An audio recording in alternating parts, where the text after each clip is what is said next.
Hi everyone, this is our ECS 315 presentation on Sociocultural Theory.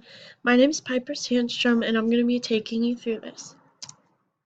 So about sociocultural theory, it was created by Lev Vygotsky.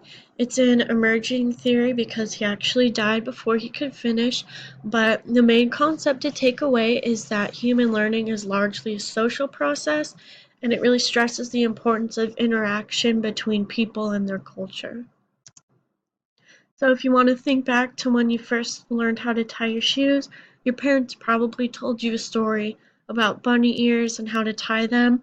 So a student is going to use those stories in the future to think back and try to tie their shoes with the knowledge from those stories. So this kind of builds on scaffolding, which when you scaffold, you're not actually sitting a child down and showing them how to do a certain function or skill. You're building on their prior knowledge and supporting their independent learning by sort of guiding them through. This comes into play with the zone of proximal development. It starts off with what a child already knows how to do, and you're trying to figure out how to scaffold them to that next step and seeing what they can learn with help. It applies to ECS because children are building on their confidence and get to see how to do things on their own.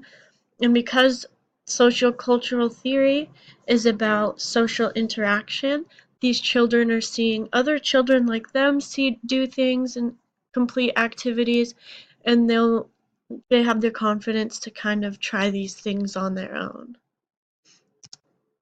So an example, if you've ever been in the classroom and see a child building blocks and maybe the tower keeps falling, instead of just telling them what they did wrong and kind of telling them that they're wrong, you would want to sit down next to them and maybe start building your own tower so that they can see what's going on and how you are being successful and how that helps.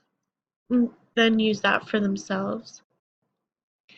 So these are our references, and thank you for listening.